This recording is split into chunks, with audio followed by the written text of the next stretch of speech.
tengamos es para el bien del mundo.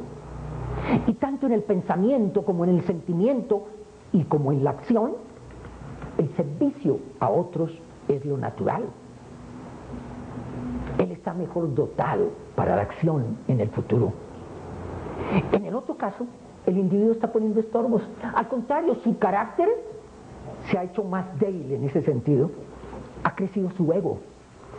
Todos los días sale a ver el aviso y hay que brillar esas letras. ¿Cómo es posible que se están llenando de orín y hay que dejarlas limpias para que se vea fulano de tal que dio ese hospital?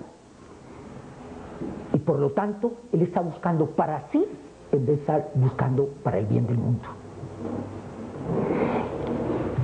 El karma nosotros no podemos saber y solamente se puede especular en relación a los resultados, porque siempre se introducen nuevos factores que pueden cambiar las circunstancias. Pero si suponemos que no se han cambiado ninguna de esas circunstancias, lo más probable es que en una vida futura los dos tengan también muchos bienes y ese ser generoso seguirá siendo uno de los ricos que necesitamos en el mundo para que sigan haciendo buenas obras en beneficio de los demás. Pero ese otro tal vez se va a encontrar con que el dinero se vuelve contra él mismo. Es posible que ese exceso de dinero se le convierta en motivo de sufrimiento. Tal vez se va a encontrar con persecuciones, con secuestros, con amenazas, con que no puede estar libre en ningún momento, que está en peligro permanentemente. Tal vez va a tener unos hijos que no aprecian lo que él tiene y el dinero va a ser causa de que se entreguen a la perdición. Por eso vemos tantos usos diferentes en relación con el dinero. Esto es simplemente pues un ejemplo que les estoy poniendo a ustedes, porque ese individuo tal vez egoísta que puso ese gran letrero en el hospital, una vez que empieza a ver la alegría y cómo se sanan muchos seres, puede ir cambiando su condición y empiece a sentir que lo que él no consideró nunca ha sido lo mejor de su obra y puede cambiar él en su naturaleza. Son nuevos factores. Por eso el karma no es determinista. Nunca tenemos nosotros una dirección exacta para el karma. Es decir, se pusieron estas condiciones, tiene que haber estos resultados. Porque siempre se pueden introducir nuevos factores que cambian la dirección. No es ir contra la ley. Es que la ley implica el conjunto de elementos que pueden cambiar una directriz. Como cuando en una mesa de billar una bola está dando vueltas y al chocar con otras cambia su dirección. Así nos está pasando a nosotros con todas las cosas. Y esto también es muy alentador, porque nosotros hemos podido cometer errores en nuestra ignorancia, pero si nos damos cuenta de eso, podemos introducir nuevos factores para cambiar esas mismas circunstancias. Por ejemplo, si hemos tenido dificultades con otra persona y se han creado cadenas de odio o de enemistad con algún ser y dejamos que eso siga así, cada día será esto más conflictivo si estamos en contacto con un ser así. Pero si nos damos cuenta de eso y decimos, se puede cambiar esta circunstancia, ¿qué puedo hacer yo en beneficio de ese ser? ¿Cómo podemos aliviar esa situación, cambiarla? Y pongo de mi parte. Es posible que de una enemistad surja una amistad muy profunda, una amistad que permanece, tal vez no solamente por una vida, sino por muchas. Por lo tanto, entonces, otra cosa que tenemos que ver en la ley de karma es que no es determinista. No es un kismet, no es un destino inexorable, sino que nosotros podemos ir cambiando la directriz. Los Los resultados dependen de ese pensamiento y de ese deseo. El pensamiento es la fuerza constructora del carácter, porque cada uno es como piensa. Se puede construir entonces un carácter bondadoso o un carácter violento. Y el deseo tiene unas implicaciones también muy grandes, porque el deseo nos liga a lo que deseamos y ya casi no nos podemos escapar de aquello que deseamos. Y tal vez allí está la gran fuerza de la publicidad, en que nos está creando deseos y nosotros nos sentimos atraídos por eso y tenemos que ir a satisfacer ese deseo.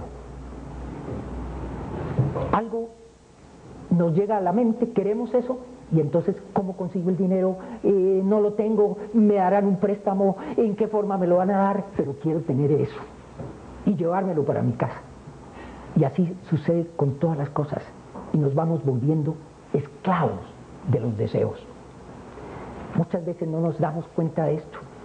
Muchas de estas cosas que deseamos no las necesitamos, y cuando las tenemos ya no nos gustan. Caramba, si yo hubiera comprado aquella otra marca, si yo hubiera hecho esto o aquello, pero allí está siempre ese deseo permanentemente en nosotros. Y cuando hay deseos torpes en nosotros, el resultado es doloroso. Y cuando los deseos son prudentes, los resultados son también benéficos para nosotros mismos y para los demás. Porque el deseo opera como un imán, y las cosas son como esas limaduras de hierro. Existe ese deseo y esto se produce una atracción tremenda sobre nosotros. Eso es muy importante que lo tengamos en cuenta, porque tenemos que ser muy cuidadosos con lo que deseamos. Yo creo que todos hemos conocido esa situación y esa esclavitud con los deseos. La ley del karma la vemos nosotros en la ciencia, y ya la hemos ido analizando en varias de nuestras reuniones, aunque no estemos hablando de esa ley de karma, pero vemos ese cumplimiento de la acción y de la reacción en la ciencia. Y esa acción y reacción son iguales y opuestas. Es como una ley del péndulo. Si nosotros tenemos un péndulo y movemos la pesa hacia un lado, el péndulo se devolverá hacia el otro lado con una fuerza exactamente igual a la que pusimos en la primera parte al separarlo del centro. Si separamos solamente un poco esa pesa, la oscilación es suave, pero si la separamos mucho, entonces la fuerza con que se devuelve es mayor, la oscilación es más fuerte. La fuerza que nosotros le demos al pensamiento y al sentimiento también va a producir reacciones mayores o menores. No puede ser de otra manera. Y como siempre, en su campo, en el campo físico, en el campo emocional, en el campo mental, y muchas veces son diferentes. Y adquiere una fuerza tremenda muchas veces aquello.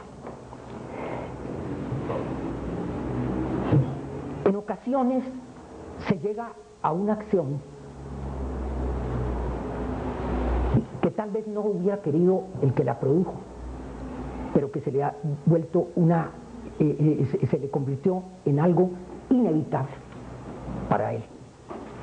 Una persona tiene el conflicto con otro y va aumentando ese conflicto hasta llegar de la antipatía al maltrato, hasta llegar al odio, puesto que todo lo que nos separe de los demás está en el camino del odio. Empieza por cosas sencillas, una molestia con alguien, ya eso es separatividad, pero eso puede ir aumentando con el tiempo y llega a un extremo que puede ser el del odio.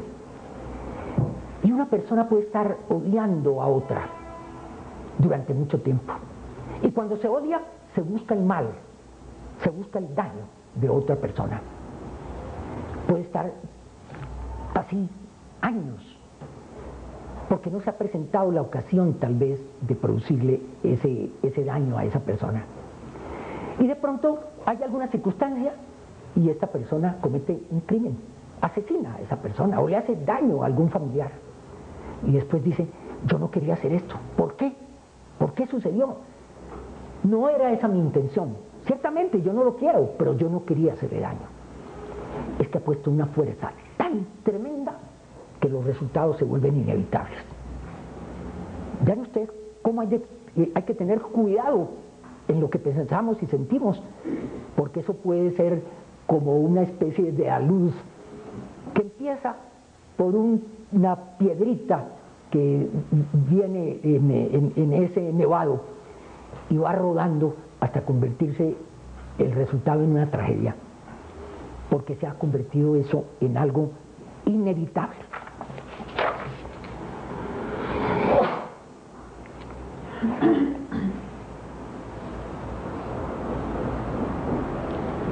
El que sea inviolable la ley natural es una salvaguardia para el hombre. Sin esa exactitud nosotros nunca podríamos saber si una acción es buena o es mala, si una acción se debe ejecutar o no se debe ejecutar.